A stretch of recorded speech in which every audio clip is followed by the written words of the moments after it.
Hi, this is Terry, and what we're going to do today is work with process costing. We've just finished job order costing, and now we want to see what the differences are, between these two methods. So the first issue is to look at job order versus processing. In job order costing, we are doing many different jobs, and each one of those jobs are uniquely identifiable.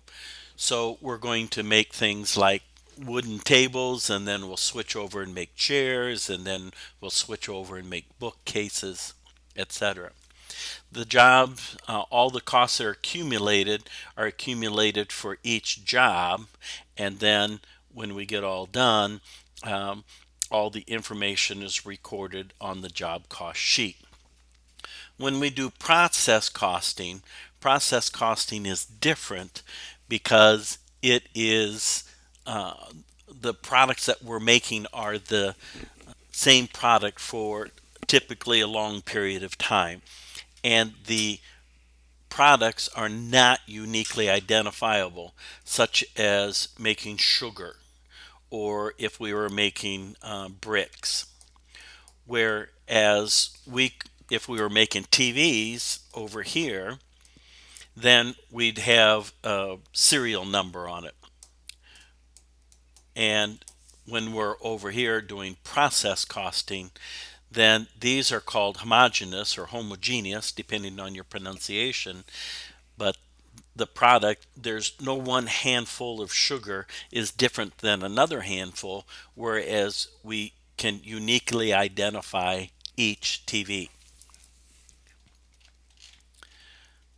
So, for example, we'll do something like making potato chips, and we did this all the time as kids.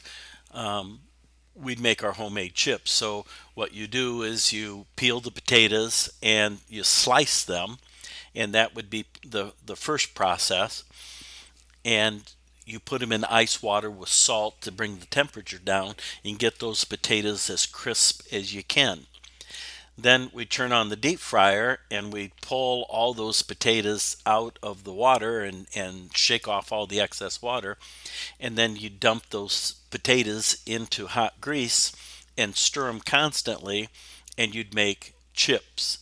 When they're nice and golden brown, then you pull them out, you let them completely cool off, and in the third process, then you would be packaging them. So now we're going to move down and we'll look at our T accounts and look at some of the issues here. So we know from our regular job order costing that the three product costs are going to be materials, labor, and overhead. And what we're going to do is now keep track, instead of by the job, we'll keep track by the department. So in Department A, we'll add materials, labor, and overhead. So in our potato chip example, then we would bring in the potatoes from the warehouse. We'd peel them and slice them and put them in salt water, ice and salt water to get them prepared. Then what we do is send them over to Department B, who keeps their own records of all their information, and we will transfer in all the costs from the first department and add more materials, more labor, and more overhead to cook the potatoes. So we'll bring in some oil, some corn oil, whatever, to deep fry them. We'll bring in some salt so once they come out, and of course the labor would be the actual process of deep frying them and pulling the potatoes from the vats as they're cooked. Then what we would do is we'd go into Department C if we're going to continue the potato chip model. So Department C would then package them, and then when they're all done, then everything would transfer to finished goods, wait to be sold, and then as we know that these are our inventoriable costs on this side, and then when we sell the product, then that inventory becomes an expense, which is the cost of goods sold. All right. So let me go back just a second and use this space, and I'll undo some of my red here. Let's see what we got. Okay, sorry for the change there. There's all kinds of issues that pop up. One is we're going to keep a sheet, and what we're going to do is say everything comes into our department and then goes out of our department. We're responsible for this sheet of paper that itemizes all of our costs. There, this topic can get quite complicated, and since any of you that are CPA bound are going to see this again, I want to take the easiest way through this segment, through this topic. We're we're going to skip a lot of the detail. So we're only going to have one department, and then that goes to the finished goods. So that's what we'll focus on. There's all kinds of other issues such as normal spoilage versus abnormal. So normal versus abnormal. So let's say we're making Oreo cookies. When you bake those cookies and before you put the cream filling in, a certain number of those cookies would are going to break in the process of baking them and popping them out of the mold. So let's say that 1% of all the cookies break. We don't want to use them. There's no sense filling a broken cookie. So what we would do is we would then sell them off, the broken cookies off, to somebody that makes Oreo pie crusts or something like that. But what would happen if all of a sudden that was 3%? That 3% of the Oreo cookies are broken. So the normal spoilage would be 1%, but the abnormal spoilage would be the additional 2%. And this 2% then goes immediately to the income statement as an expense, and the regular 1% then follows this flow up above here. It follows this flow and is just a normal part of doing business. We're not going to have any abnormal spoilage. We're just not going to deal with it. Now I've cleared off the screen, and want to talk about another issue that we're just not going to deal with, and that is in a normal situation. Let's say that we were making some electronic, part. We're making a motherboard for a microwave oven or something like that. And then what we would do is we'd bring in that motherboard and we would process that through the adding all the different parts, electronics, soldering them, and get them ready to go. At some point in time, what we would do is we would test, and we would check to make sure that up to that point the motherboard was good. If the motherboard wasn't good, we'd take it out of the system and we would only add more materials, labor, and overhead to the good ones. We're going to skip that concept, and we're just going to assume that everything's good, there's no problems. Also, unless the textbook problem tells you differently, we're going to assume that if they were 50% done, then they have 50% of their materials, labor, and overhead. If the problem turns around and says 100% of the materials are added at the very beginning of the process, then no more materials are going to be added. What we will do is just concentrate on labor and overhead. So you'll just have to read the textbook problem and follow along. This is going to make more sense when we get down to the lower sections. So I'm going to arrow down here, and this handout goes through quite a bit of detail. Um, there's a couple more issues to quickly tell you about, but I'm just not going to use it. What I'm going to do is leave it here so it's available to you. You have a hyperlink on the web page to download this handout. I think it's going to be easier if we just look at the final result. Kind of like go to the very end and then explain it. One thing I will come back to real quickly here is the idea of the weighted average method. So let me kind of draw that out for you. There's two different ways of doing this chapter. One's called the weighted average and the other one is called FIFO. We're not doing FIFO. We're going to do only the weighted average method. And I think a little quick picture here will help you out. So let's say that we have units from the previous period, and this is our current month here. Right, this is our current month. We have beginning inventory that's partially done. So what we're going to do is we're going to complete those units and finish them off. Then we're going to start new units and finish them.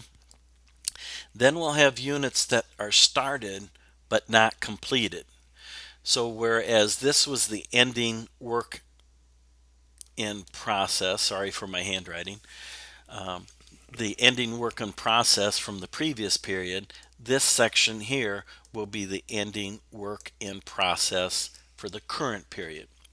And these units here will be called units completed and transferred out. So units completed and transferred out. Under the weighted average method, we're only going to have those two. They were either transferred out or they're still in our department. Okay, so this would be the schedule that we'd be preparing for each department. So this will be the departmental report. And this layout, I think, is a great layout. It shows you all the information and would be, what you could use professionally. All right, so I put numbers here. So 1, 2, 3, 4, 5.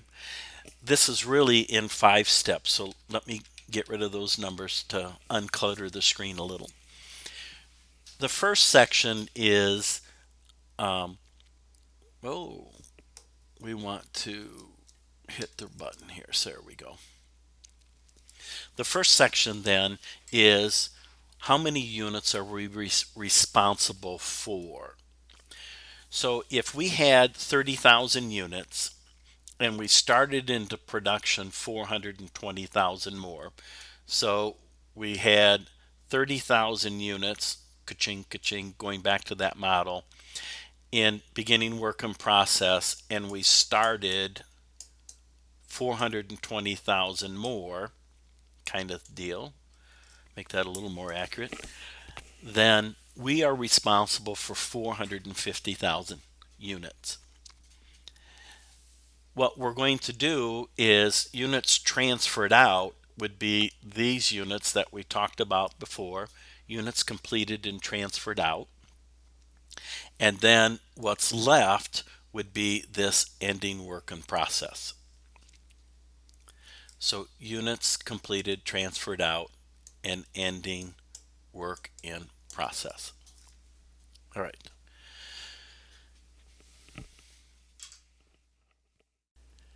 All right, so I've removed all the clutter, and now we have to talk about a very, very important concept called equivalent units. And this is how I would explain it. Me being a chef for 30 years, this is kind of, I always go back to cooking kind of examples. But let's say that we had a potluck dinner and everybody brought a pie. and everybody sat down, ate dinner, had dessert, ate pie, and somebody says, how many pies were left over?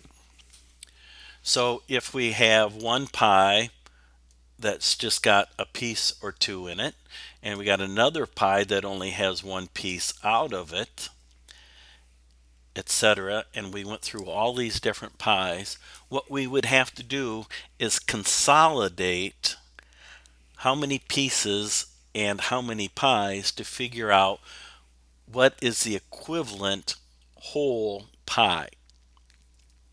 So we got pumpkin, we got pecan, butterscotch, etc., etc. When we get all done, we would have to consolidate all those slices to say this is how many pies we have left over. We want to do the same thing here. Get rid of all these little marks. So we want to do the same thing here, but we're going to keep track. Sorry, let me move that back up and hit another button. We need to keep track based on materials, and we know from earlier chapters that conversion cost means direct labor and overhead. So conversion cost is labor and overhead combined. And many companies do that because the labor is so insignificant, they're so highly automated, it doesn't make sense just to separate it out. All right. So to understand this equivalent units, when we look at this units that are completed and transferred out, by definition, the amount of materials they have is 100%. So 370,000 units completed and transferred out is the equivalent of 370,000 units in terms of materials. And in terms of conversion costs, those 370,000 units completed and transferred out, by definition, have all their labor and overhead. Because if they didn't, they wouldn't have been transferred out. In other words, if they're transferred out, they're done. They have 100% of the materials, 100% of their labor and overhead. Where the numbers come into play is in the ending work in process. If there's 80,000 units, but they have half of their materials, that's the equivalent of 40,000 units. And if we have 80,000 units in ending work in process, but they're only a fourth done, then that's the equivalent of 20,000. And these percentages have to be given to you by management. You know, they have to turn around. You look at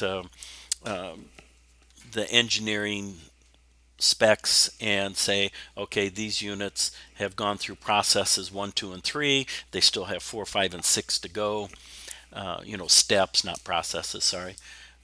So steps 1, 2, and 3 are done, 4, 5, and 6. So in other words, they're half done.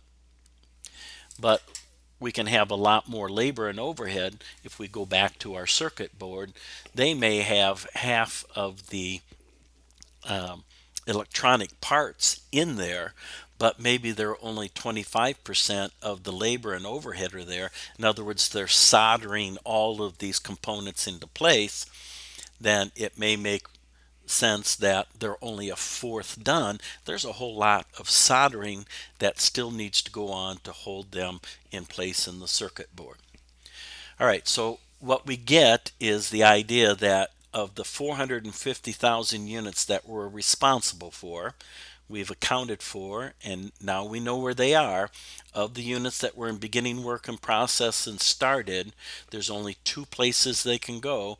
They can either be transferred out or still here. So we're responsible for 450. We know where all 450 are.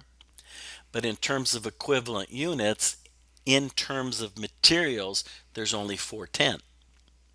And in terms of conversion cost, of that 450,000 units, there's only 390.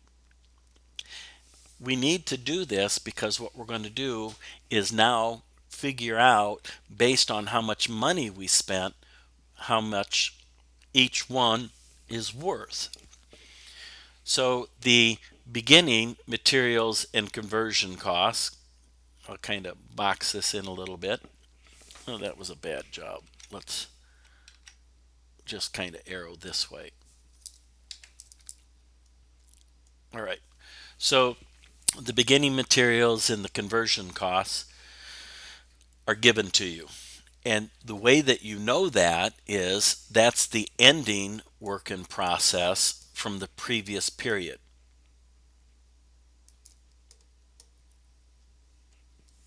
So the ending work in process of year one becomes the beginning work in process for year two. Then we'll know how much cost we've added because we'll have all of our material requisitions, we'll have all of our time cards for the labor and overhead plus the application rate. So we'll know how much money our department, don't forget this, that this is a departmental report, that our department is responsible for $1,846,000 worth of resources. So in total in materials we've got 943 and in total in conversion 1,053,000. If we then divide that by the equivalent units, so the 410 from above here and the 390 from above, we turn around and say for this month, based on the resources and the flow of goods, flow of money, then each one that we made cost us $2.30 in materials and $2.70 in labor and overhead. So therefore, we now know because of this report that each one cost us $5 to make. So we've now done sections 1, steps 1, 2, 3, and 4. What we have to do now is the fifth section, which is the cost reconciliation. So now we look at this and we say, okay, we transferred out 370, which is what we had up here above. We transferred out 370. The cost is $5 a unit. So that's 1,850,000. Where this equivalent unit comes into play now is this ending work in process. So this is, the December 31st ending work in process. How are we going to calculate this? Well, we know that we had 80,000 units from up above. This is kind of messy, but I hope you can still see it, right? The 80,000 that had half of its materials is 40,000 equivalent units. So 80,000 half done is 40,000 equivalent. We just said that materials cost us 230, so we take 40,000 times the 230 and that will give us the 92. We also know that of those 80,000 units that are 25% done, right? So that 20,000 here, 20,000 there. We have the equivalent units of 20,000. So 80,000 units in ending work in process, a fourth done, is the same thing as 20,000 times the 270 gives us the 54. And so now when we add the 92 and 54, we get the 146. And we now know that the cost that we had to account for was 1,996,000, which matches 1,996,000. So we have a perfect situation here. We have no theft. We have no spoilage. We have none of these other issues. We've just kind of bypassed them. We now know where all our costs are. So I'm going to clear this off again, and I'll stop the video and come back with a clean slate. All right, so I cleaned everything off, and I want to show you the connection between job order costing and process costing. Job order costing is what you learned in previous chapter. Process costing, then again, homogeneous, can't identify one handful of sugar from another. If I just arrow down here a little bit, by the way, doing a screenshot right here and printing that out would be an ideal way have a model for your to do your homework and a study guide for your exams. But let's turn around here and say that we're going to work with work in process. And we know that our beginning work in process, then we're going to add direct materials, direct labor, overhead. That will give us the ending work in process. And then this will be the cost of goods manufactured. So the beginning work in process, if we go back up and look, the beginning work in process, 150,000. We know the direct materials that were added were 851. We know that labor and overhead added 995. We know that our ending work in process is 146, and the cost of goods manufactured 1850. So at this point, that work in process account should look like job order costing. Again, beginning work in process, materials, labor, overhead, minus ending work in process is cost of goods manufactured. That's the equation that you learned when you learned the cost of goods manufactured schedule. All right, I know these can get long, and I apologize, but I want to make sure that you have ample information so that if you're stuck, you have a resource to go to.